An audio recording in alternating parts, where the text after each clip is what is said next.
제가 잠시 기도하고 람원교회 우리 교회학교 선생님들과 함께 귀하고 복된 시간 함께 나누도록 하겠습니다. 하나님께서 허락하신 귀한 공동체 다음 세대들을 저희에게 허락해 주심을 진심으로 감사드립니다.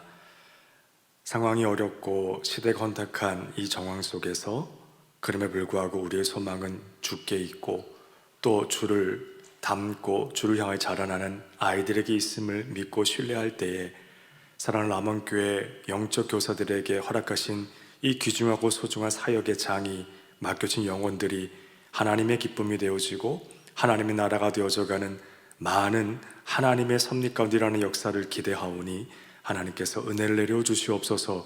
코로나로 인하여 함께 모이지 못하고 영상으로 교사대학을 이렇게 나눕니다. 전파를 타고 전해지는 상황이지만 하나님의 간섭하심의 은혜는 더하여 주시길 소망하며 우리의 소명과 작은 섬김의 사역과 맡겨진 아이들과 귀하고 복된 람원교회 모든 공동체 교회학교 아이들과 다음 세대들이 하나님의 사람으로 무럭무럭 자라나는 큰 은혜를 기대하오니 선생님들을 격려하시고 믿음의 경지를 넓혀주시며 소명과 사명에 대한 많은 기대를 가지고 올 한 해 동안 람원교회 다음 세대 아이들을 믿음으로 영적으로 말씀으로 온전히 섬길 수 있도록 우리 선생님들과 함께하여 주옵소서. 이 시간을 주님께 맡기며 기대하며 예수님의 이름으로 기도드리옵나이다. 아멘. 네, 반갑습니다. 우리 람원교회 교회학교 선생님들과 주시는 은혜와 하나님에 대한 기대를 가지고 우리 이 시간 함께 다음 세대들을 어떻게 잘 섬길지, 교회학교 교사로서 어떻게 우리가 사역을 해야 될지, 우리의 현 상황과 사역의 어떤 실제에 대해서 함께 나눈 시간 되었음을 합니다. 자, 오늘 강의의 제목을 이렇게 달았습니다. PPT에 띄워주시기 바라고요. 말씀에 묻고 말씀에 답하다. 자, 이제 저를 보십시오. 영적 교사가 어떤 직책이고 어떤 사역을 감당할까 많은 생각을 좀 해보았습니다. 개인적으로 다음 세대 사역을 해오면서 우리 선생님들과 함께 오랜 동안 제가 사역을 하다가 작은 결론을 내린 것인데요. 교회 학교는 말씀을 가르치는 학교이며 교회학교 교사들은 말씀을 가르치는 영적 교사다. 이것이 가장 최적화된 정체성이 아닌가라는 생각을 해보게 됩니다. 동의하십니까? 동의하시지요? 하지만 그럼에 불구하고 우리의 말씀 사역은 상당한 어려움과 환경적이든 또 내적이든 어려운 상황에 직면해 있다는 사실을 우리가 목도할 수밖에 없는 오늘인 것 같습니다.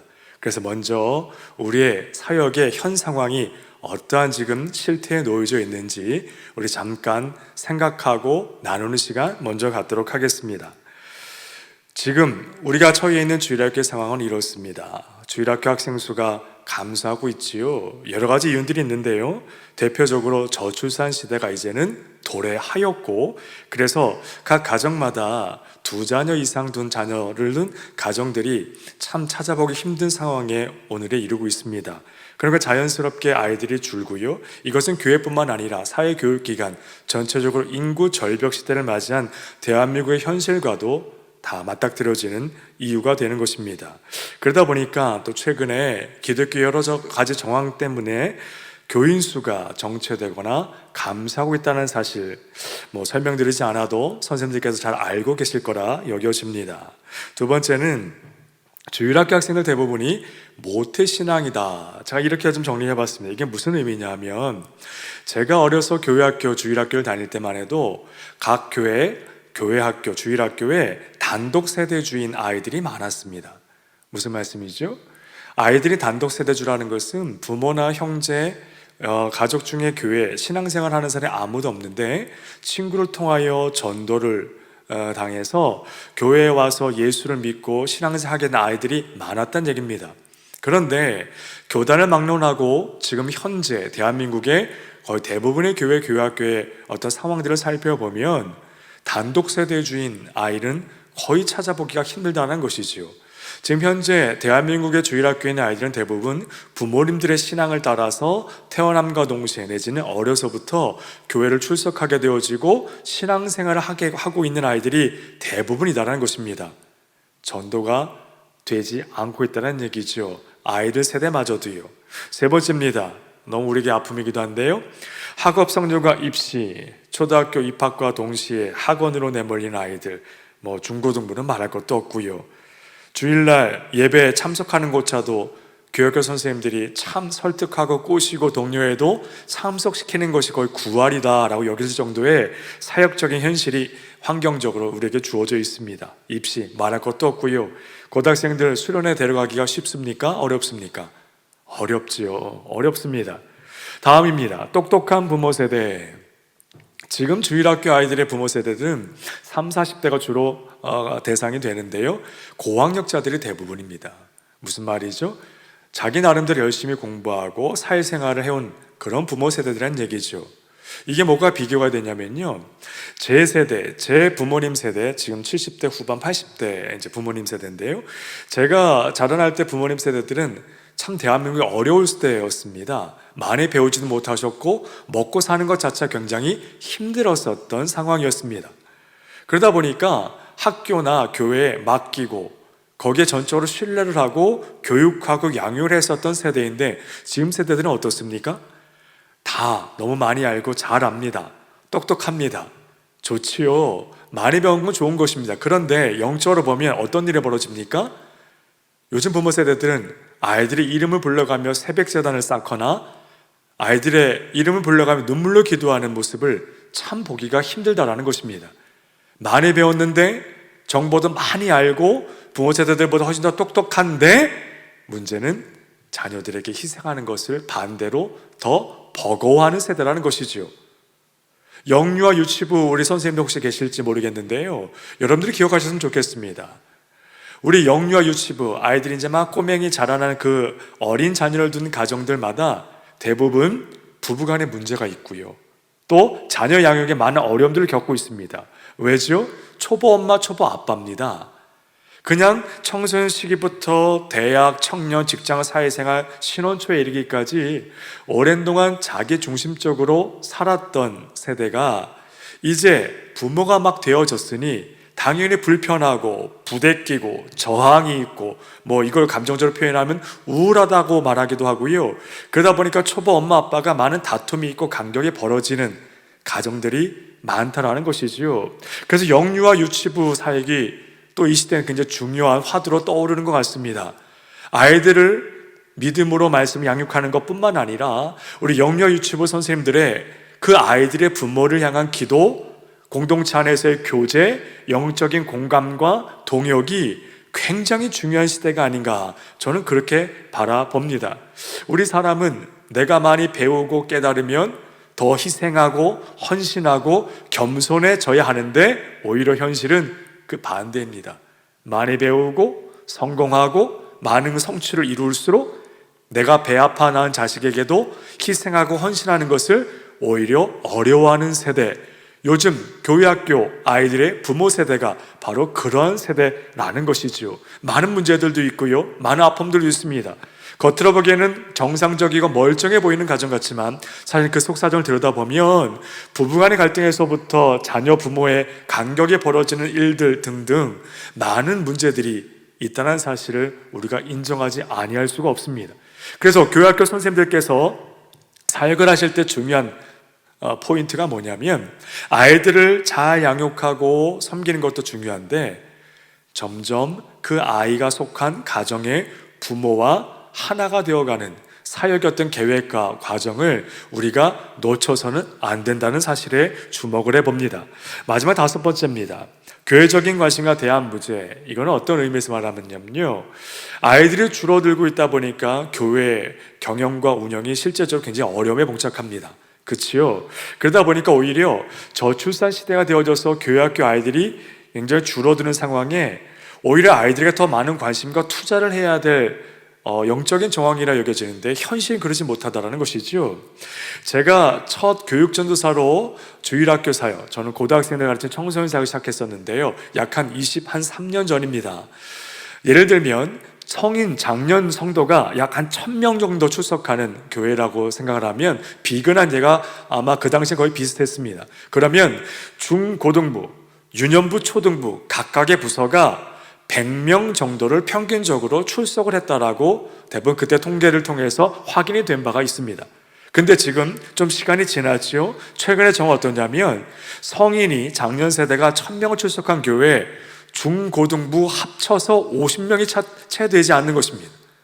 이런 상황이라는 것이죠. 그러다 보니까 주일학교가 위축되어지고 감축되어지고 이렇게 쪼그라드는 현실이 굉장히 많다는 것이죠. 어려울 때일수록 아이들에게 투자를 해야 되는데 교회 현실은 그러지 못하다는 거예요. 라몬교회는 교육에 앞서가는 교회로 알고 있습니다. 그렇지 않으시죠? 네, 이게 녹화라서 어색하지만 다 대답하고 계실 줄 압니다. 저는 우리가 직면하고 있는 이 현실을 조금 바라보면서 긍부정의 어떤 감정을 이야기하는 것이 아니라 실제적인 사역의 상황, 우리가 섬기는 교회학교, 다음 세대 아이들을 섬기는 이 사역의 현 주소를 잠깐 살펴보길 원하여 몇 가지를 살펴보았습니다. 자, 뿐만 아니라 우리 아이들의 어떤 상황을 좀 들여다보기 원합니다. 우리 아이들은 디지털 네이티브 세대들입니다. 태어나 자라서면서부터 스마트 기기를 접촉하여 아주 능수능란하고 익숙합니다. 그렇죠. 막 돌쟁이도 되지 않은 아이 밥 먹이고 이유식 먹이는 데서부터 아이들 밥상 앞에 핸드폰을 놓여주고 컨텐츠를 틀어줘서 밥을 먹이거나 엄마가 잠깐 설거지를 하거나 빨래를 할 때 아이들이 잠깐 안정적으로 시간을 보낼 수 있게끔 하는 접촉이 디지털 문명 기기로부터 이루어지는 세대라는 것입니다. 그렇죠. 그래서 아이들은 초등학교 이상만 가면 웬만한 성인들보다 디지털 기기를 훨씬 더 많이 다루고요. 너튜브 아시죠? 너튜브 같은 것은 아이들의 검색 채널을 이미 능가한 툴로 사용되어지고 있는 거 아십니까?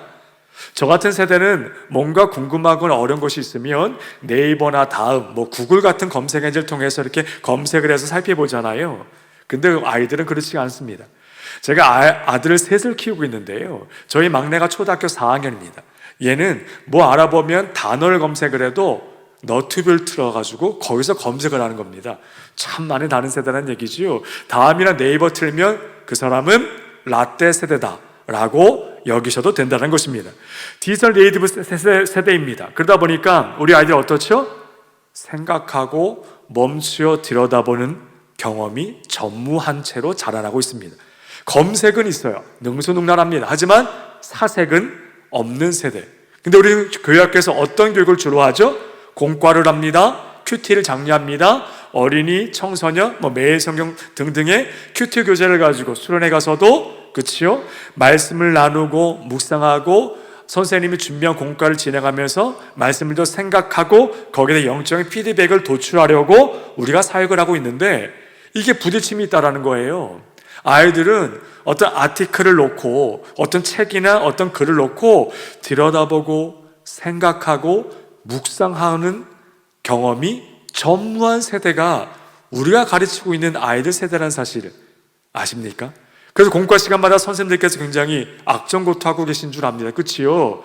5명이라고 예를 들면 부서 예배 끝나자마자 그냥 의자 돌아서 앉아가지고 그 시끄러운 난장판인 상황에 그래도 해보겠다고 말씀 준비하셔서 선생님들이 막 침을 튀어가면서 말씀 공부를 하시잖아요. 그런데 5명에 1명이라도 제대로 듣는 아이가 있습니까? 먼저 집에 가겠다고 하거나 또한 조금 우리가 노력을 해서 잘 꼬셔서 분위기를 만들면 조금 되는 듯 하지만 또 질문하면 대답을 안 하거나 동문서답을 하는 등등 말씀을 가르쳐요. 오늘 강의 제목이 말씀에 묻고 말씀에 답하다인데 말씀을 가르치는 것이 교회학교의 정체성에 제가 말씀을 드렸는데 현실은 참 어렵지요. 우리 아이들은 디지털 네이티브 세대라는 얘기입니다. 뿐만 아니라 아이들이 겪은 현실을 좀 살펴볼까요? 이 표를 보시면 제가 2가지 표를 통해서 한 가지 비교를 좀 해놨어요. 뭐냐면 똑같은 사각형의 원인데요. 사각형 원인데 거기에 주황색으로 점이 막 빼곡하게 찍혀 있습니다. 그리고 그 가운데 숫자가 기록되어져 있지요. 40과 3000입니다. 정확하게 40개, 3000개는 모르겠습니다. 찍을 수 있는 데까지 한번 찍어봤는데요. 이게 무슨 비교의 그림일까요? 혹시 좀 생각이 되시는 선생님들 계십니까? 계시다라는 손을 드신 분이 있는 것 같습니다. 이게 무슨 표냐면요 40이라는 숫자 그리고 3000이라는 숫자의 대비인데요 우리가 섬기고 가르치는 아이들이 영적인 컨텐츠 교회 와서 예배드리고 공과하고 수련회하고 이런 일련의 1년 동안 영적인 컨텐츠에 노출되어지는 평균 시간이 약 40시간 정도가 되고요. 바깥에서 세상의 컨텐츠, 세상의 교육, 사회적인 여러 경험들을 하는 시간을 3000시간 정도로 추산을 합니다. 우리가 이런 싸움을 하고 있는 것이죠. 40시간을 가르쳐서 3000시간을 이겨보자. 여러분, 이게 말이 되겠습니까? 말이 될까요? 현실적으로 보면 말이 되지 않습니다. 비교 자체가 어려운 현실이라는 사실을 알 수밖에 없죠. 그런데 40이 3000을 이길 수 있습니다. 아니, 이기는 게 아니라 40을 가지고 3000시간을 건강하고 복된 삶으로 살 수 있게 해줄 수 있다는 것이 주일학교 교육의 꿈이자 기대라고 저는 확신합니다. 자, 또 한 가지 그림을 좀 보시지요. 지구본을 두 손을 안고 있는 그림입니다. 제가 제자훈련의 원리로 타이틀을 달았는데 뭐냐면요, 13,515년 또는 33년. 무슨 얘기죠? 여러분, 지구의 수명, 우리가 살고 있는 이 지구란 행성의 수명을 몇 년으로 알고 계십니까?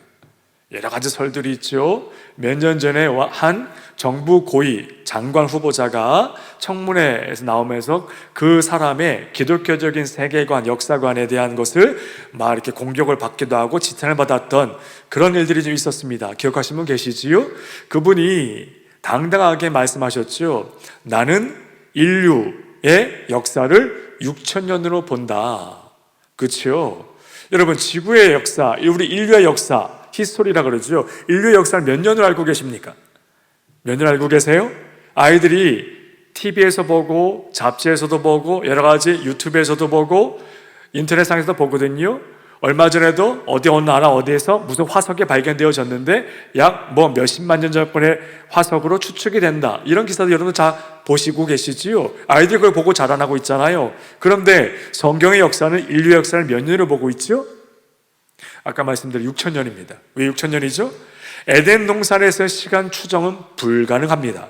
그런데 에덴에서 쫓겨난 때부터 인류의 역사를 바라봤을 때 2000년, 아담이 2000년 전 사람, 누구의? 아브라함의. 에덴에서 쫓겨난 아담 이후에 후손들이 계속해서 번성을 하는데 그 2000년이 지나서 등장한 인물이 아브라함. 그리고 아브라함 2000년 후에 이 땅에 오신 예수 그리스도. 그리고 예수님이 이 땅에 오셔서 다시 하늘로 올라가셨지만 그 후에 약 2000년 후에 세대들이 바로 저와 여러분. 그래서 인류의 역사를 약 6000년으로 성경적으로 말하는 것입니다. 이해가 되시지요? 우리 교학교 선생님들이라고 하면 적어도 이 정도는 알고 계셔야 되고요. 아이들과 대화하거나 할 때 이 정도 답하실 수 있어야 합니다. 그렇지요? 이 지구본의 다이어그램이 이 표가 뭐냐면요, 인류의 역사, 지구의 행성이나 수명 평균적으로 13,515년을 추측을 하는데 13,515년을 가치관을 여기면서 사는 거냐, 아니면 33년의 가치관을 가지고 사는 거냐, 이것이 제자훈련의 원리라는 것입니다. 우리는 교회학교에서 아이들을 예수님의 제자 만들기 위해서 헌신하고 있는 거잖아요. 그렇죠? 근데 우리는 그냥 막연한 인본주의적 관점에서 인류 역사에 대한 가치관을 가르치는 교육이 아니라 33년 동안 하나님의 아들을 통해서 보여주신 인간이란 무엇인가, 인생이란 무엇인가, 역사란 무엇인가, 조금 더 쉽게 말하면 왜 사는가, 왜 먹는가, 왜 공부하는가, 왜 결혼하는가, 이 기본적인 가치에 대해서 예수님의 가르침을 온전히 가르치는 것이 바로 교회학교의 교육의 원리, 제자훈련의 원리가 된다라는 것입니다. 자, 제가 이 표를 조금 끔찍하게 한번 보여드립니다. 대 끊어질라. 제가 개인적으로 여러 교회들을 섬기면서 교사쌤이나 또 당회원 중직자 수련회 이런 어떤 시간들을 인도하다 보면 가는 교회마다 저에게 하시는 공통된 질문이 있어요. 뭐냐면, 목사님, 다음 세대를 살리려면 어떻게 해야 될까요? 다음 세대 주일학교를 살리려면 어떻게 해야 될까요? 무슨 얘기죠? 전부 다 걱정하고 계세요. 어떤 걱정이요? 믿음의 세대 계승이 혹시 끊어지진 않을까? 이대로 가다간. 여러분 생각 어떠십니까? 저는 단언적으로 말씀드립니다. 절대 끊어지지 않습니다. 어둡고 완악하고 힘들었던 시간은 성경의 역사에서도 인류의 역사에서도 분명히 있었죠. 하지만 하나님은 절대 그 대를 끊게 하진 않으세요. 그런데 우리의 염려 가운데서 우리가 사역적인 계획과 조망은 좀 살펴볼 필요가 있습니다. 그런 걱정을 하시는 이유가 뭐죠? 교회 자체가 침체되어지고 기독교 자체가 요즘 코로나19 때문에 제가 지난 주간에도 좀 안타까운 어떤 상황들을 좀 맞았던 경험이 있는데요. 뭐냐면 정부 공공관에서 일하는 아는 분을 만났는데 교회가 왜 정부의 이 방침에도 불구하고 왜 예배를 강행하는지 정말 화가 난다 뭐 이런 식으로 말씀하시는 겁니다. 이게 저희들에게 억울하잖아요. 그렇죠? 일주일에 한 번 모여 예배드리는 교회를 그렇게 막 언론에서 떠들면서 이렇게 하면서 최근에 터지긴 했어요. 매일 난리를 치는 유흥업소나 집합, 복합, 쇼핑몰 이런 데는 그냥 영업을 뭐 암암리든 어쨌든 간에 허약하고 있잖아요. 그런데 그 이면에 우리가 살펴봐야 될 것이 있어요. 뭐냐면 신천지 집단, 교회가 아니죠. 신천지 집단으로 말미암은 이 확진자, 코로나19 확산 원인을 일반 사람, 세상 사람들은요 똑같은 기독교로 보는 것입니다. 걱정이 됩니다. 어떤 걱정이요? 지금도 복음 전하기가 힘들잖아요. 대한민국에서. 그렇죠? 그런데 이 코로나가 끝나면 더 걱정스러운 현실, 물론 하나님은 역사하시겠지만 현실에서 제가 봤을 때 걱정이 된다는 뭔 얘기죠? 전도하기 정말 힘들 것 같습니다. 사람들이 기독교라 그러면 뭐 신천지나 다 똑같이 취급을 하기 때문에 교회다 그러면 아마 손을 절레절레 흔드는 사람들이 최근에 더 늘어난 것 같아요. 그 다음에 한국교회가 지금도 정체되어 있다, 쇠퇴하고 있다 이런 어려운 걱정이 있거든요. 그래서 한번 좀 이 통계자를 통해서 우리가 좀 직시해야 될 중요한 가치를 한번 좀 추출해 보기 원합니다. 자, 표를 보시지요. 자, 제목을 이렇게 달았습니다. 한국교회, 교회학교의 쇠퇴 원인이 무엇이라고 생각하는가? 사실은 기독교 전체의 정체, 쇠퇴에 대한 질문일 수도 있습니다. 한국교회 신뢰도와 아무런 현실에 대한 조사 자료입니다. 한국교회 신뢰도를 5점 만점으로 했을 때 2.8, 9, 10, 13년 잘 표를 보십시오. 어떻게 되어져 있죠? 2008년에 신뢰하지 않는다 48.3%, 신뢰한다가 33.3%, 2013년에는 44.6%, 36%, 조금 차이가 있으나 거의 차이가 없어요. 다행히도. 그런데 중간에 보시면 2010년에 보면 48.4%, 33.8%. 이때 무슨 일이 있었습니까? 대형교회들 중심으로 한 세습이나 여러 가지 이슈들의 문제들이 일어났던 때입니다. 한 큰 대형교회 담임 목회자와 이후에 여러 가지 정황들이 밝혀졌던 그때가 바로 2010년을 기준으로 합니다. 이게 이제 여기 자료는 조사되어 있지 않았지만 지금 아마 2019년, 20년 조사하면 와 이거 어떨까라는 생각을 좀 해보게 되거든요. 다음 표 보시겠습니다. 한국 기독교의 세부 신뢰도를 좀 내적인 신뢰도 좀 살펴보기 원합니다. 첫 번째 속성명 신뢰도의 첫 번째 자료인데요. 기독교인의 말과 행동에 믿음이 간다. 어떻습니까? 그렇지 않다가 50.8%, 40.8%, 45.5%, 49.2%, 40%에서 50% 가까이가 기독교인의 말과 행동에 믿음이 가지 않는다라고 답하고 있습니다. 두 번째입니다. 기독교 목사님, 목회자들이죠. 목회자들의 말과 행동에 믿음이 간다. 와, 조금 나아지긴 했는데 그래도 평균적으로 보면 약 40% 정도가 목회자의 말도 믿을 수가 없다라고 답하고 있습니다. 마지막 세 번째, 한국교회 활동은 사회에 도움이 된다. 요거는 조금 그래도 인지도가 있는 것 같습니다. 그렇다가 38, 35.4, 26.5%, 30.3%. 제가 이 작은 통계 자료를 통해서 생각했던 것을 제가 밑에 이렇게 명기를 빨간 글씨로 해드리는 게 뭐냐면 왜 교회, 기독교, 또 목회자, 성도들, 한국교회 대사회적인 헌신과 섬김이 우리는 굉장히 열심히 하고 정말 어렵더라도 포기하지 않고 하고 있는데 이렇게 우리 국민들에게 제대로 어필이 되지 않을까라고 했을 때 저는 그 이유에 있어 이런 결론을 도출했던 것입니다. 우리 스스로 돌아봤을 때 말씀이 삶에 충분히 적용이 안 되고 있구나 라는 생각을 좀 해보게 됐던 것입니다. 말씀을 제대로 배우고 익히고 삶으로 살아내고 존재와 가치가 되어지는, 그래서 기독교인의 말은 신뢰가 가고 기독교인의 행동은 이유와 타당성이 획득되어지길 바라는 소망을 갖게 되어지다는 것이지요. 다음 통계자료 보시겠습니다. 한국교회가 성장하려 왔어요. 그 그래프에 대한 요약인데요. 50년대 한국전쟁 이후로 쭉 가다가 70년대부터 90년대 중반까지 폭발적으로 성장을 합니다. 이때 교회 수가 급격히 늘어나고 성도 수가 급격히 늘어나고 목회자 수가 급격히 증가했습니다. 그런데 90년대 중후반을 지나가면서 살짝 꺾이죠. 아까 제가 나눠드렸던 이야기입니다. 한국교회가 고성장을 기록해 오다가 90년대 중후반부터 여러 가지 조금 안타깝고 아픈 일들이 계속해서 벌어지면서 성장 그래프가 꺾여 있는 상황, 잘 한번 주목해 보시기 바랍니다. 주요 교단의 교세 통과의 현황을 좀 제가 한번 조사를 해봤거든요. 2015년 5년 전입니다. 12월 31일 기준 통합, 합동, 감리회, 고신, 장로회, 합신, 잘 보십시오. 대부분 고만고만합니다. 0.76% 통합 측에 좀 주춤했고요. 합동 측 0.8% 감소하였고요. 그런데 고신 측은 2.2% 늘어났고요. 기장 측은 6.9% 내려갔고요. 대체적으로 답보 상태라고 여겨질 수 있습니다. 그런데 이 통계 자료에서 우리가 확인을 요구하나 확인할 수 없는 점은 뭐냐면 각 교회에서 신앙생활 성도들이 교회를 적을 옮기거나 이사나 어떤 출장, 여러 가지 기타 개인의 신상을 통해서 교회를 옮겨야 되어졌을 때 그 전에 등록되던 교족이 정리되어지지 않은 관계가 많기 때문에 교단을 막론하여 중복되어 있는 성도들 숫자를 굉장히 많을 거라고 추산하기 때문에 실제적으로는 전반적으로 감소 추세에 있다고 보는 것이 이 통계절에 대한 적절한 해석이 아닐까 합니다. 2015년 기준으로 했을 때 연령별 기독교 인구 추이, 이건 2015년도에 인구 센서스 조사의 자료를 인용한 것인데요.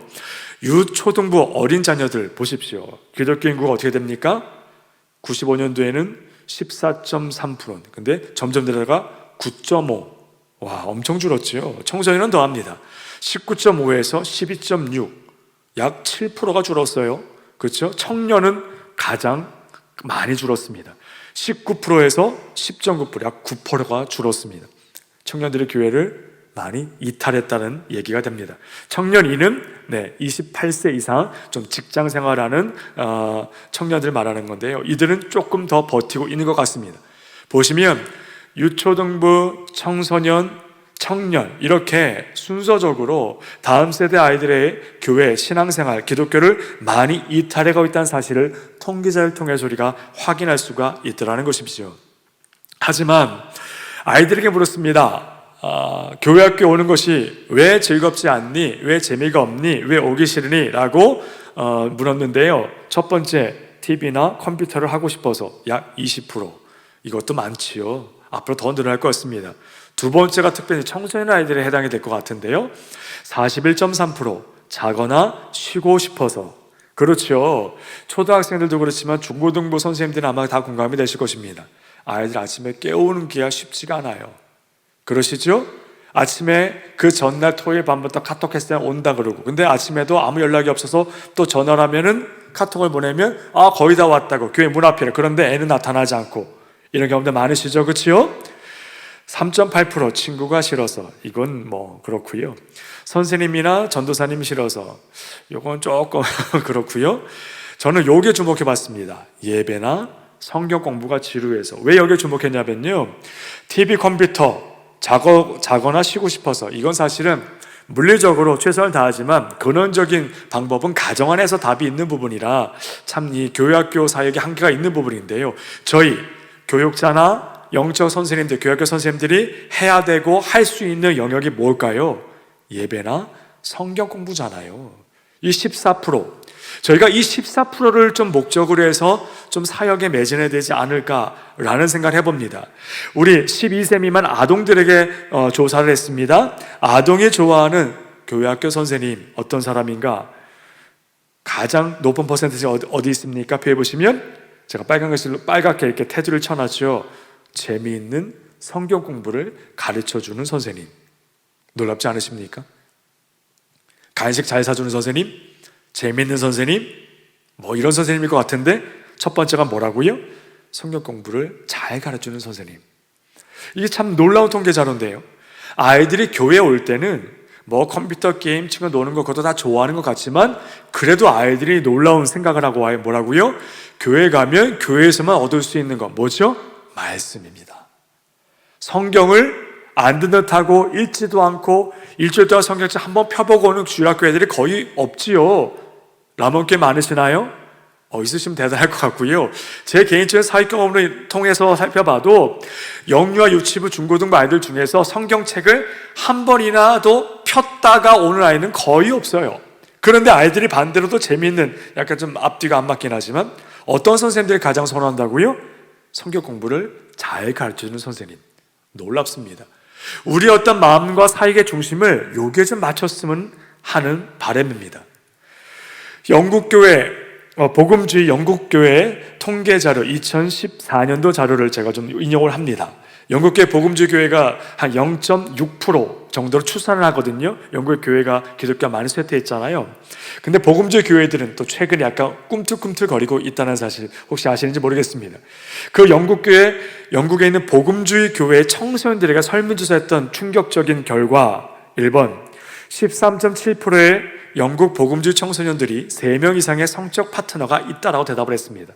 더 웃긴 건 비복음주의, 즉 일반적인 교회 다니지 않는, 기독교 신앙생활 하지 않는 청소년들은 8.9%. 누가 더 높습니까? 교회 다니는 청소년들이 더 높다라는 충격입니다. 여러 가지 이유가 있겠죠.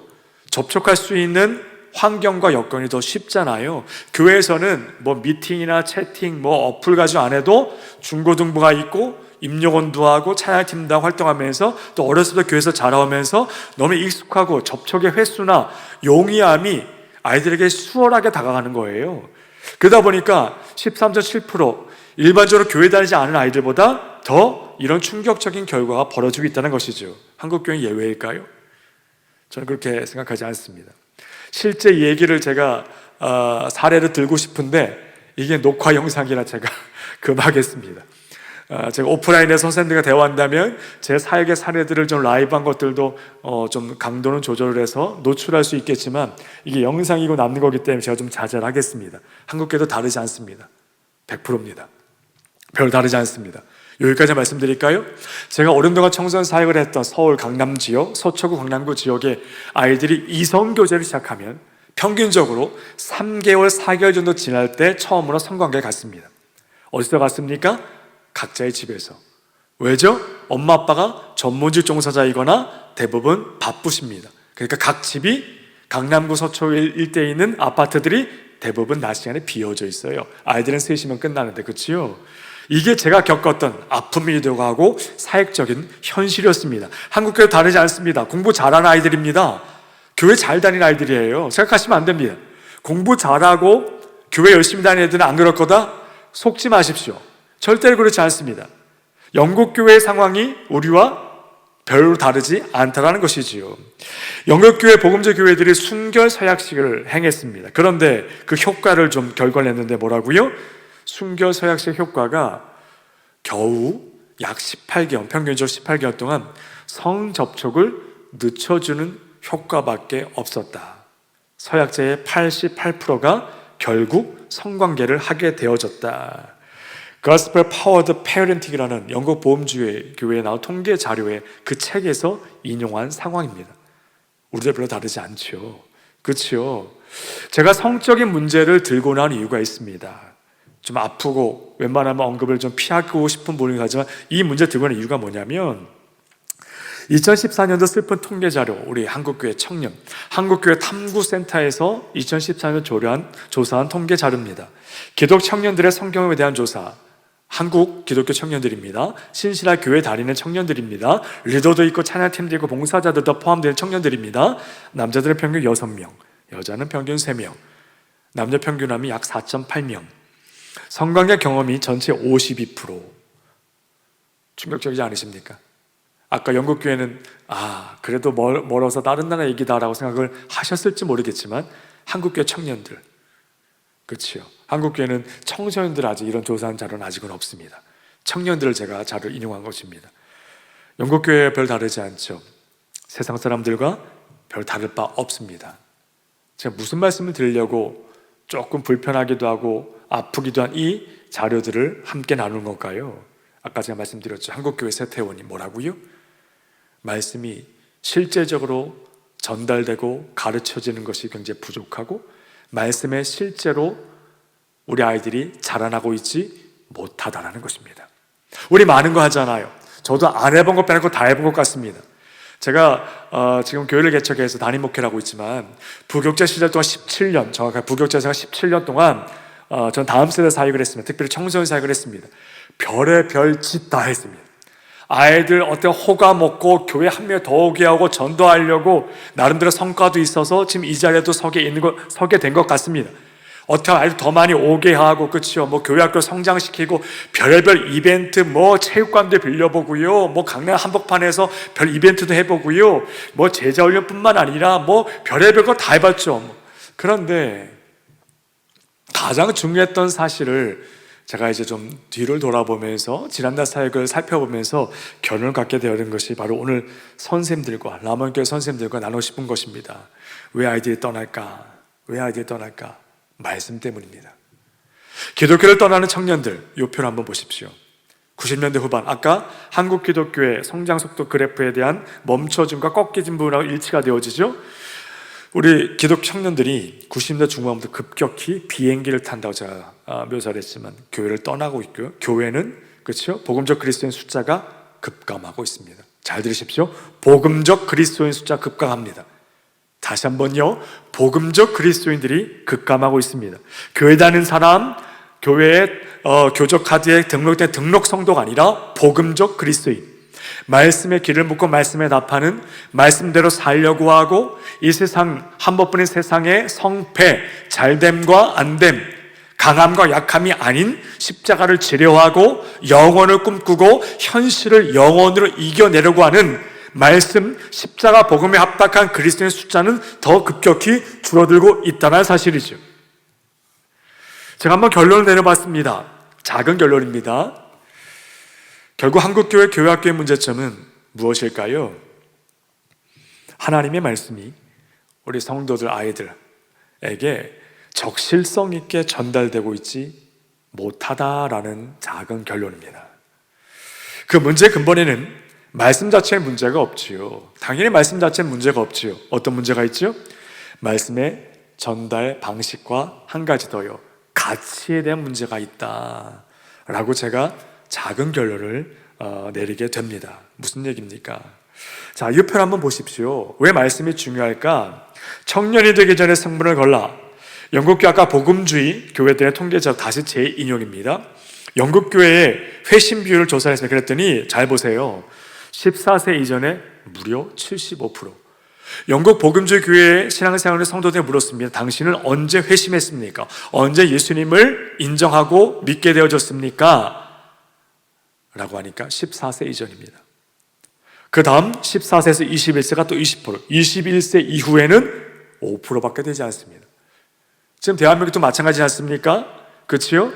저희 교회 파송 선교사에 있는 IBF의 대표 간사인 우리 김혁수 간사님이라는 분이 계시는데 저희 교회 파송 선교사입니다. 캠퍼스 선교가 거의 지금 뭐 엄청나게 무너지고 있지요. 그렇죠? 여러 가지 이유가 있지만 캠퍼스에서 전도 못합니다. 옛날처럼 기타 치면서 동아리 회원 모집도 굉장히 어렵고요. 이제는 종교를 강요한 듯한 행위, 이게서 우리 강요가 아니라 증거하고 나누는 것인데 오히려 동호회, 뭐 스키 타러 가자, 무슨 밴드 동아리, 이거는 막 권하고 여기 동아리 가입하세요 그러는 거는 아무 제재가 없는데 여기 한번 와보세요, 예수님에 대해서 좀 알아보세요 라는 얘기는 언급조차 못하게 되는 환경으로 캠퍼스도 급변하고 있다는 얘기입니다. 대학생들 때에도 이제는 캠퍼스 전도를 못해요. 그런데 아무리 지금 대한민국 한국교회 현실이 어렵다고 하지만 중고등부 이하 유초등부까지는 그래도 아직은 전도가 가능합니다. 라몬교회 중고등부, 라몬교회 유초등부가 새생명 축제를 한다 그러면 그래도 아이들이 학교에서 야 우리 교회 새생명 축제하는데 한번 가볼래? 라고 그냥 이 정도만 언급을 해도 그래도 한두 명이 올 정도가 아직은 된다는 얘기죠. 너무 귀한 세대라는 얘기예요. 여러분 직장에서 사회생활에서 전도하는 것이 굉장히 어렵다, 불가능하다가 현실입니다. 다 공감하시죠? 물론 아예 불가능한 말씀드리는 게 아니라 되고 하나의 역사는 일어나지만 옛날과 같지 않습니다. 그런데 중고등학교, 우리 초등학교, 유치원은 그래도 아직은 우리 아이들 통해서 복음이 증거되어지고 예수 믿어보자, 교회를 가져가면 그래도 올 수 있는 세대가 바로 14세, 특히 특히 저는 한국교회는 18세 미만의 다음 세대가라고 저는 확신합니다. 얼마나 중요한 세대입니까? 각 교회가 사활을 걸어야 될 사역의 세대가 바로 이 다음 세대란 얘기예요. 그렇죠. 각 교회마다 봄에 부흥회하고 가을에 새생명 축제하면서 여러 가지 새생명 축제도 하고 전도 활동을 펴지만 갈수록 그 전도 행사가 축소되거나 옛날 같지 않다. 돈은 돈대로 많이 드는데 성과가 없다는 얘기가 여기서 터져나오고 있어요. 안 되지요. 한국적 상황이 그렇습니다. 그런데 그 에너지와 어떤 투자와 지원을 우리 아이들에게 좀 해주셨으면 좋겠어요. 우리 아이들 세대는 그래도 복음이 증거될 수 있는 세대란 사실입니다. 그래도 희망이 있다. 저는 부정적인 이야기 나누려고 이 자리에 와 있지 않습니다. 하나님의 역사는 현실의 암울함과 상관없이 역사는 계속되어지고 있다라는 믿음의 신뢰가 있기 때문입니다. 2014년 7월 인구 센서스 조사 통계 결과입니다. 물었습니다. 18세 미만 청소년들에게 청소년을 대상으로 물었습니다. 만약 당신이 종교를 갖는다면 한국입니다. 어떤 종교를 갖겠는가? 와우. 아직은 첫 번째가 청소년들에게 기독교입니다. 그 다음 천주교, 불교. 고무가 되지 않습니까? 기대가 되지 않으십니까? 아직까지 그래도 한국, 대한민국 안에서 우리 아이들, 다음 세대들은 기독교에 대해서 호감을 갖고 있다는 거예요. 청소년들은 아직도 기독교에 대한 호감을 갖고 있습니다. 이들에게 그래서 말씀과 삶으로 영향을 끼치는 사역이 굉장히 중요한 것이지요. 그건 무엇을 통해서 가능합니까? 오직 하나님의 말씀으로만 가능합니다. 아멘. 희망이 있습니다. 여러분들이 라몬교회 교회학교 교사로서 더 힘을 내셔야 되고, 많은 어려움이 있으나 내 자식도 잘 키우지 못하고 사업도 좀 어렵고 사는 것도 힘든데 또 많은 성경에 대한 지식도 없고 경험도 미천하거나 내 삶도 내 개인적으로 경건생활도 제대로 못하는데 어떻게 내가 영적 교사를 감당할까? 혹시 그러시지 않으십니까? 혹은 또 나이가 이제 많이 들어서 아이들이 별로 안 좋아해서 아닙니다. 아니에요. 그거 상관이 없습니다. 아이들이 어떤 교사 좋아한다고요? 말씀을 잘 가르치고 말씀으로 섬기는 선생님들을 아이들이 좋아한다는 얘기예요. 여러분 공과 시간이거나 아이들 개별적으로 만날 때 아이들에게 성공담 절대로 공유하지 마십시오. 오히려 반대로 실패담을 좀 얘기해 보세요. 야, 지난 한 주간 동안 선생님도 큐티 좀 해보려고 하는데 야, 한 번밖에 못했다. 왜 이렇게 나도 안 되는지 모르겠어. 아이들이 공감을 하게 될 것입니다. 선생님들 말이야, 학창시절에 공부 열심히 하고 싶었는데 왜 그때 이렇게 공부하기 싫었는지, 그리고 열심히 했는데 그게 공부도 잘 못했다? 애들이 마음을 열 거예요. 내가 이렇게 했는데 대학 실험에 떨어진 경험이 있다? 애들이 선생님도요? 여러분, 아이들은 대단하고 잘나고 많이 아는 선생님들을 원하는 게 아니에요. 진실하게 솔직하게 아이들과 공감하는 교사이시면 됩니다. 단 한 가지, 말씀에 전무한, 말씀으로 무장한 영적 교사가 절대적 필요한 현실한 사실을 제 생각과 감정에 대한 어필이 아니라 통계 자료를 통해서 우리가 확인할 수 있었지 않습니까? 라몬교회 선생님들, 말씀에 충실히 거하는 영적 교사를 되시기를 간절히 바랍니다. 조금 더 살펴볼게요. 아까 기다 확장 통계 자료입니다. 학생들이 교회에 오는 이유, 이거 아까 비슷한 놀라움이죠. 첫 번째, 왜 와요? 엄마가 가래서 17.8%밖에 안 됩니다. 생각보다 많지 않아요? 친구 때문에 5에서 30%. 애들이 하도 친구 가면 뭐 친한 친구도 없고 그렇게 많은 거 다 변명이라는 거 아시죠? 교회 올 때 아이들이 왜 옵니까? 신앙 때문에 옵니다. 고민스러운 거예요. 내가 못된 신앙인데 어렸을 때부터 교회를 다녔는데 엄마 아빠 때문이라도 어쨌든 오래 교회를 다니고 있는데 나는 아는 것도 없고 도대체 하나님이 있는 건가? 앞에 설교하시는 전도사님 목사님들은 하나님 살아계시고 성경을 막 강론하시고 설교하시는데 난 믿어지지 않아. 내가 뭐 잘못됐나? 수련회 가서 마지막 날 저녁 집회 때 옆에 있는 친구는 갑자기 울기도 하고 떼굴떼굴 구르는데 나는 냉랭하고 아무 감정도 없고 기도는커녕 입도 안 벌어져. 찬양할 때 옆에 있는 친구는 뭐 손을 들기도 하고 막 앞에 있는 찬양대 선생님들 찬양하다 눈물 흘리시는데 나는 그랬던 경험이 하나도 없고 내가 뭐가 문제인가? 여러분, 우리 아이들이 생각보다 신앙적인, 영적인 고민, 갈급함이 많다라는 거예요. 우리가 자꾸 현실에 눈에 보이는 감각되어지는 아이들의 기호, 재미, 저는 눈높이라는 표현을 별로 좋아하지 않습니다. 왜 눈을 높이를 낮춥니까? 우리가 낮춘다고 아이들은 맞춰집니까? 맞춰질까요? 많은 선생님들과 다음 세대 사역자들 또 후배들이 저는 지금도 제자들과 잘 놀러 다니는데 어떻게 목사님 아이들과 그렇게 잘 어우러지시고 노십니까? 어떻게 아이들 마음을 그렇게 잘 이해하세요? 아니요. 이해한 적 한 번도 없어요. 제가 20대 때 사역을 시작해 이제는 나이가 20대 때 사역을 시작해서 올해로 이제 29이 됐습니다. 화면을 보시면 제 나이가 이제 간파가 되시죠? 올해 제가 29입니다. 좀 불편한 소리가 들리는 것 같습니다. 저는 제 피부 나이를 얘기하는 것입니다. 그렇지요? 아이들을 한 번도 이해한 적은 없어요. 한 번도 없습니다. 아이들을 인정해 주려고 했어요. 막 엄마 아빠를 막 미워 죽겠대요. 심지어 이거 레알인데요. 한 남학생은 그 녀석 지금 31살짜리 가장이 됐는데 그 녀석이 고등학교 1학년 때 아빠를 패 죽이고 싶다 그러고 저를 찾아와서 울며 상담한 적이 있습니다. 그때 그 아버님께서 좀 이성을 잃으시고 가정에서 어머니를 좀 폭행하신 것을 보고 아이가 아빠에 대해서 좀 그런 분노를 느꼈었던 때였거든요. 지금은 가장으로서 잘 지내고 있습니다. 그런 아이들 보면 저는 그게 이해가 됩니까? 네가 그렇게 분노하는 그 마음, 네가 그렇게 아파하는 그 고통, 그걸 바라보고 인정해 줬을 뿐이에요. 평생 이해되지 않습니다. 어떻게 아빠를 패겠다는 애가 제가 이해를 합니까? 말이 됩니까? 그런 거더라고요. 아이들은 진정성 있게 인터그리티라고 그러죠. 다음 세대 사역의 최고의 가치관은 인터그리티라고 저는 확신합니다. 잘한다 못한다 많이 한다가 아니라 아이들 진짜 그냥 말로만 카톡 몇 번 보내고 때 되면 그냥 전화 한번 해준 선생님이 아니라 진짜 이 선생님 나를 위해서 기도해 준다. 진짜 이 선생님이 나를 생각하는구나. 그냥 교회학교 선생님 돼가지고 이렇게 하다가 뭐 안수 집사 되고 뭐 장로 권사 되려고 뭐 그냥 교회에서 그냥 봉사활동하는 거지 뭐 이게 아니라 정말 우리를 사랑하는구나. 나를 정말 진심으로 대해주시는구나. 여기서부터 시작이 되어줘야 됩니다. 그래야 여러분이 훈련받고 준비되어지고 제자 훈련받고 성경 공부 받으셔서 준비되어진 공과와 말씀과 삶이 아이들에게 적실성 있게 전달되어질 수 있다는 사실 여러분 기억하셨으면 좋겠습니다. 자, 함께 따라했습니다. 함께 했습니다. 시작. 교사가 아이들에게 줄 수 있는 가장 큰 선물은 하나님의 말씀을 제대로 가르치는 것이다. 잊지 마십시오.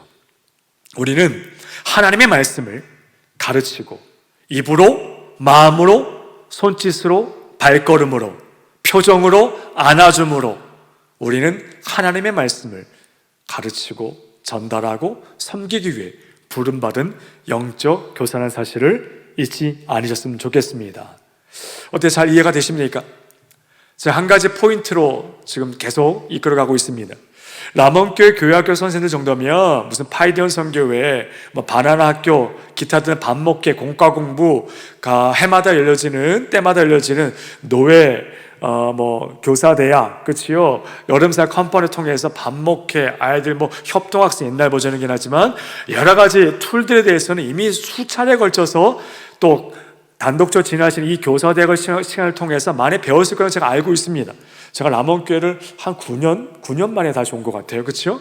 다 배우셨을 거예요. 저는 그래서 그 이야기보다는 가장 중요한 실제에 대해서 나누려고 오늘 강의를 준비했습니다. 이해가 되십니까?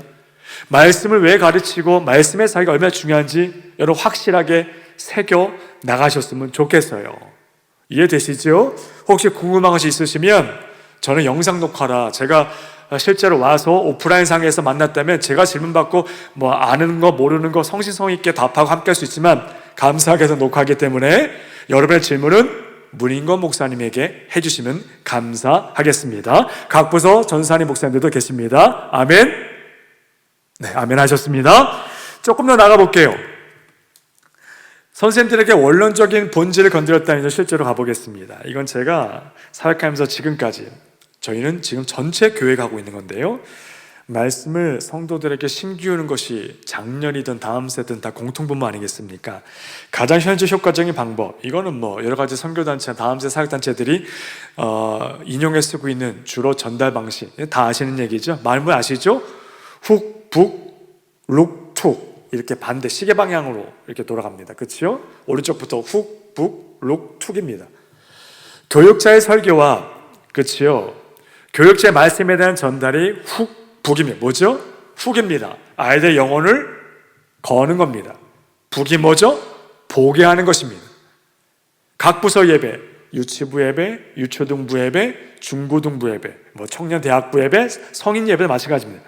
설교자 설교를 통해서 영혼들을 거셔야 됩니다. 그리고 말씀에 눈을 가져가도록 말씀 앞으로 이끌어 가야 합니다. 설교자의 몫입니다. 선생님들 몫은 아니고요. 설교자들의 몫입니다.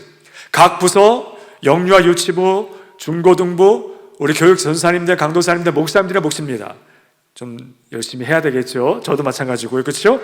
그 다음 이제 선생님들 역할이 주어지죠. 룩입니다.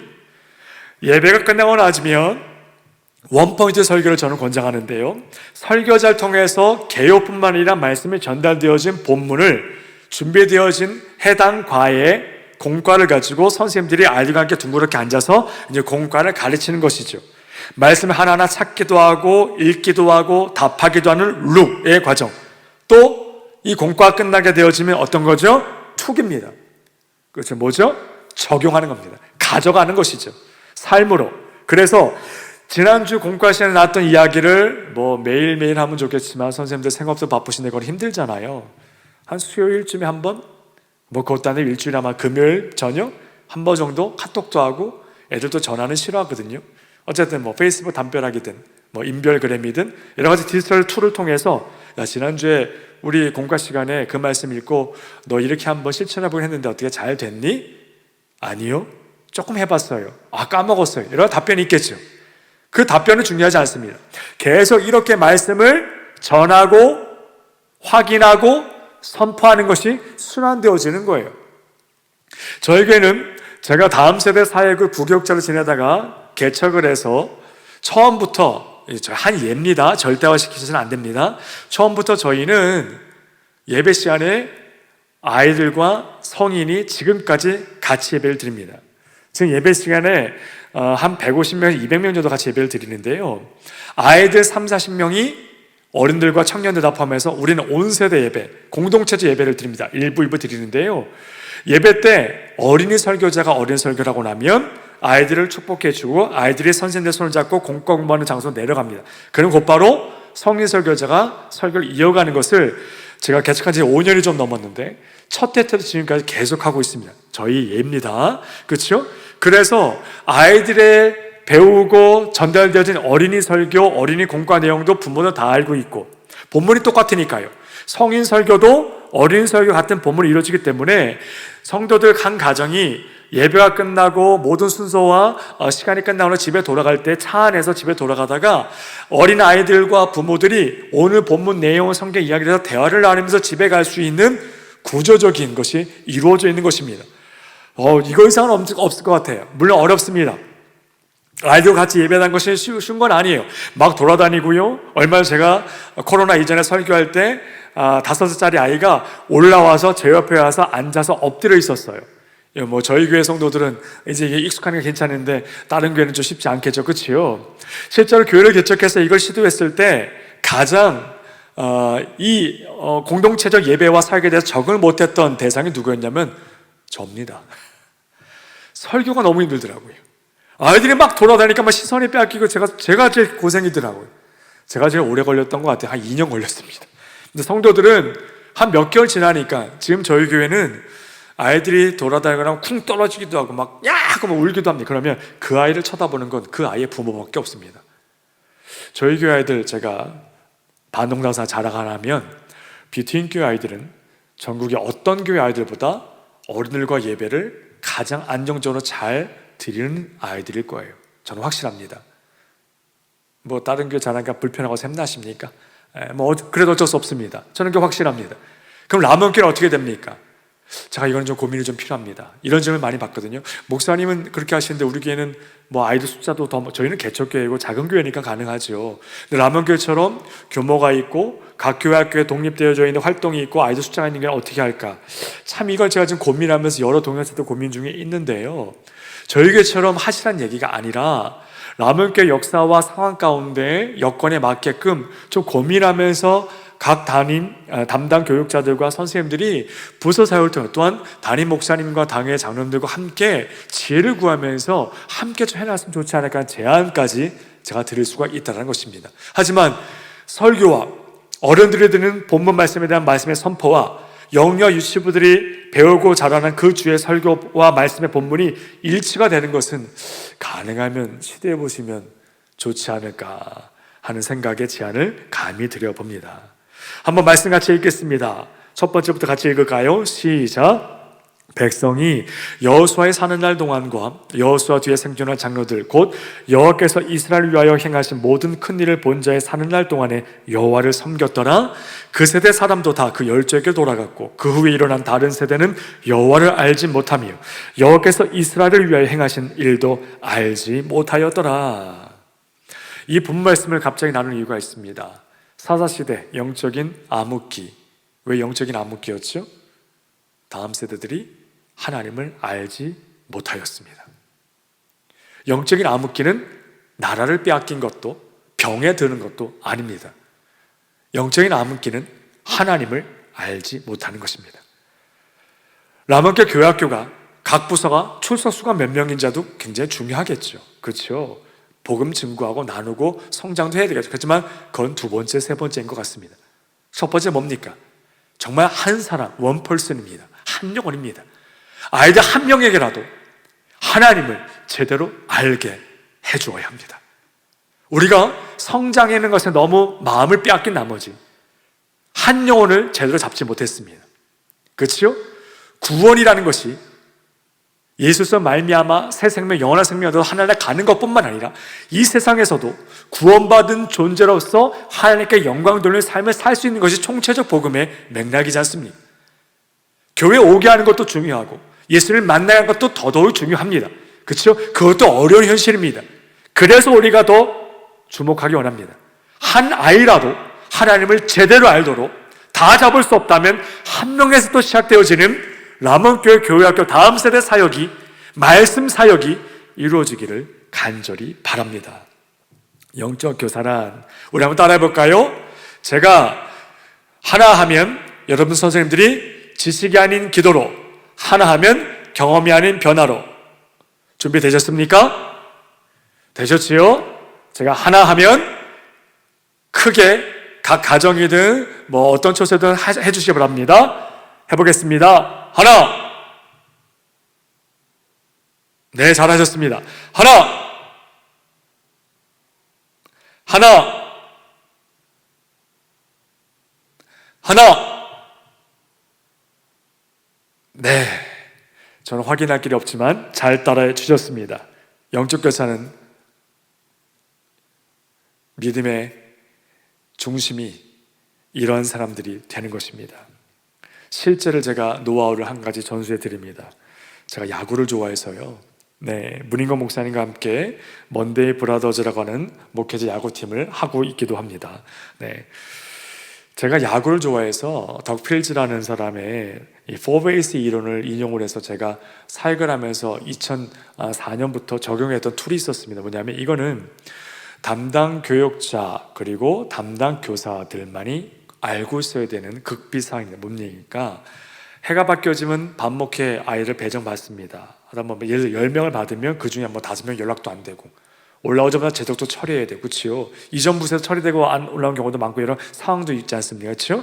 그리고 교회를 1년에 몇 번 오고 수련회만 오는 애들, 또 주일 예배는 가끔 오는 애들, 주일 예배 매일 오는 애들, 근데 또 예배만 드리고 도망가는 애들, 예배들 공과까지 하는 애들, 임영원에 차릴 때 헌신하는 아이들, 적극적인 아이들, 다양한 아이들이 있잖아요. 그 아이들을 정죄나 비판 이런 게 절대 아니라 담당 교육자와 교사가 알고 있는 약간의 전략적인 분류를 좀 하기 제가 시작했어요. 포베이스 아실 야구 홈에서부터 출발한 것입니다. 홈 1루, 2루, 3루. 홈에는 예수님을 알지 못하고 예수님을 아직 영접하지 않은 아이들, 제가 불신자 되어줬지만 겉으로 보기에는 불신자인지 모르는 불신자인 아이들이 많죠. 뭐죠?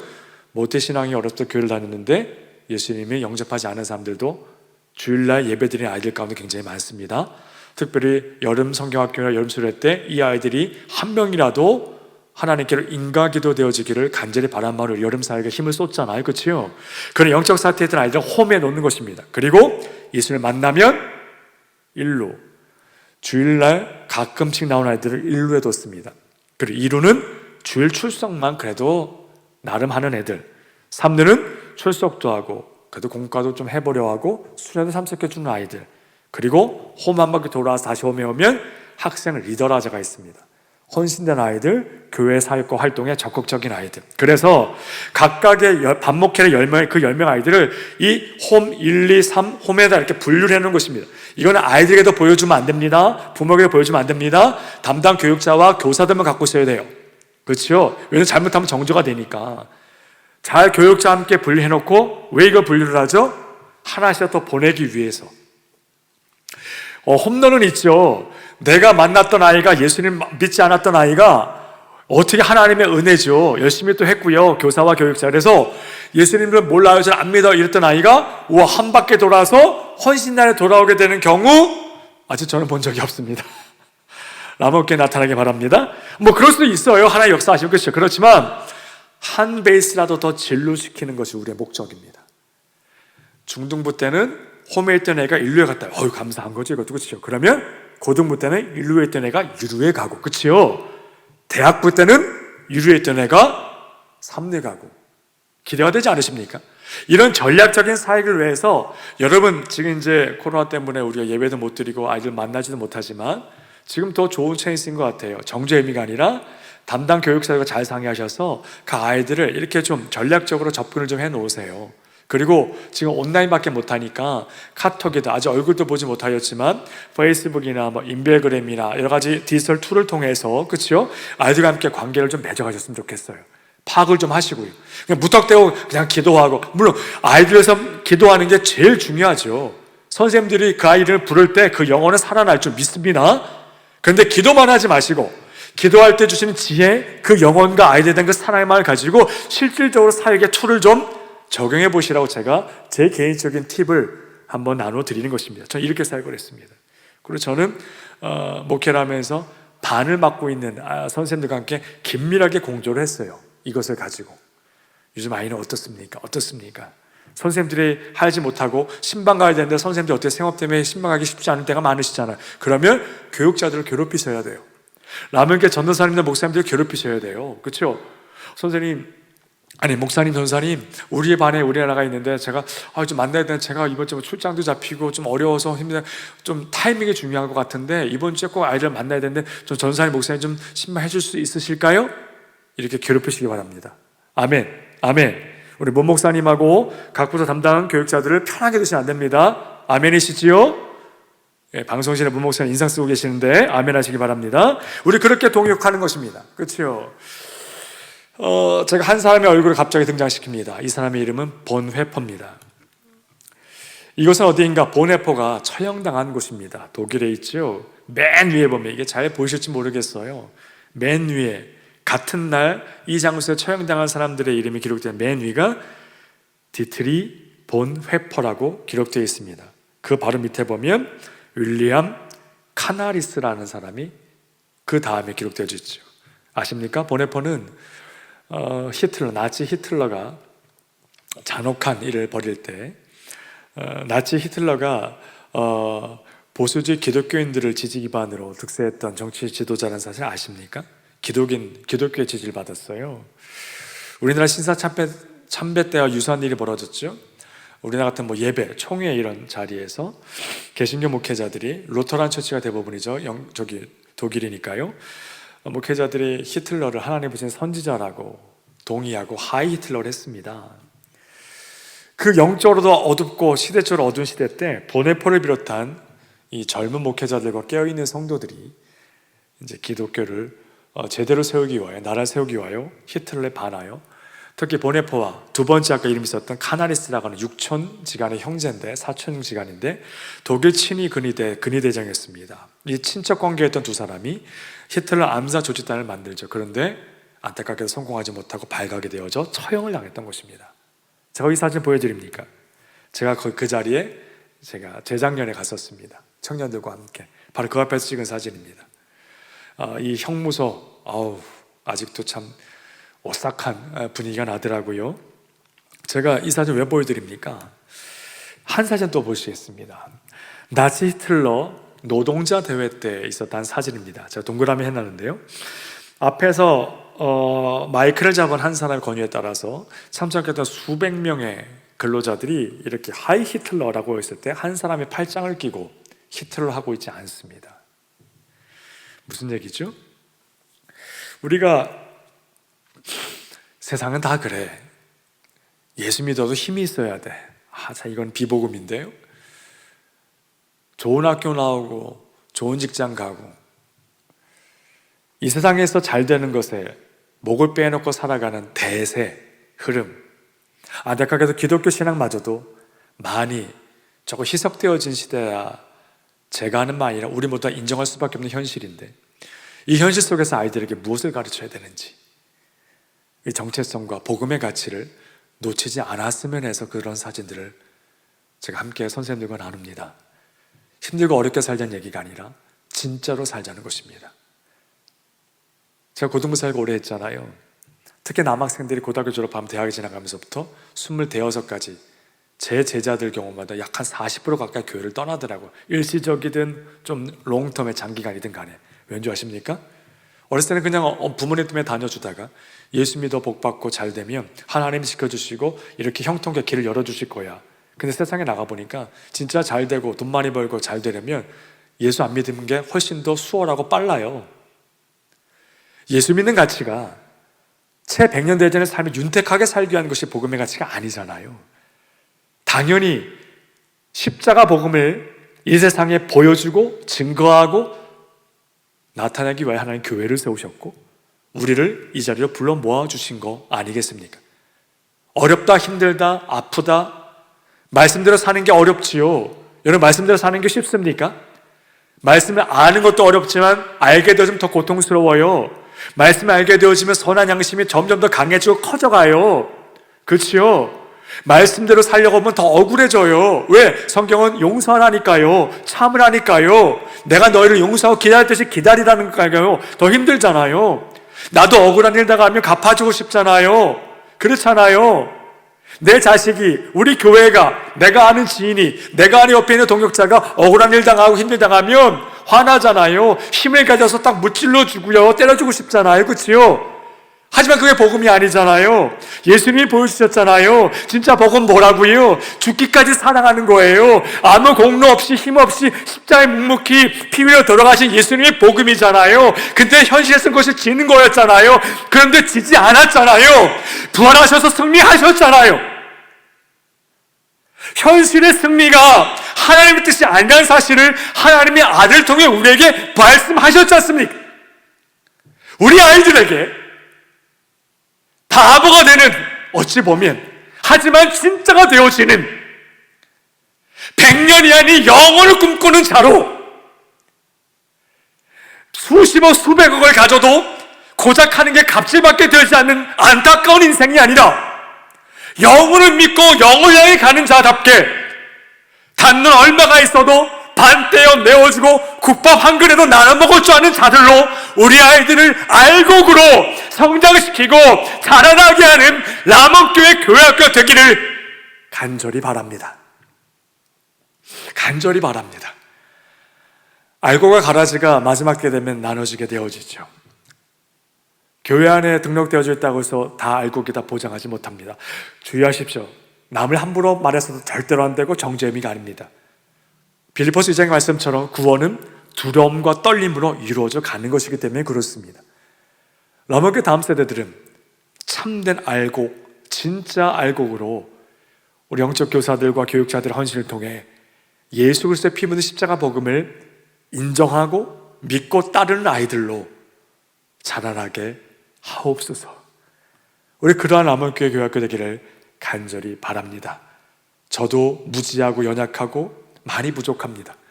선생님들도 다 공감하시지요? 아유, 자격도 없고. 맞습니다. 자격이 없어서 우리가 이 자리에 서 있는 것입니다. 그래서 하나님을 더 신뢰하게 되는 것입니다.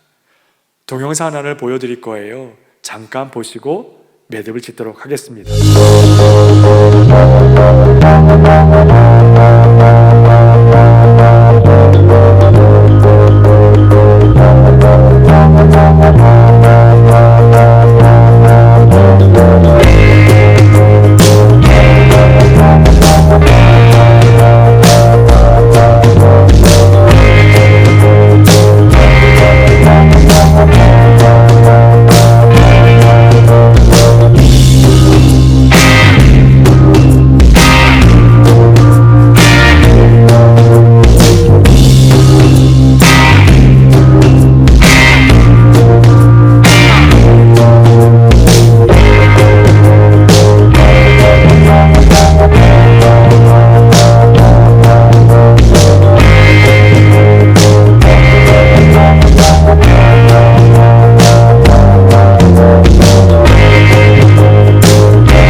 잘 못하는데 한번 정리해 보겠습니다. 이 시간에 어떤 결론인데요. 동영상 보셨죠?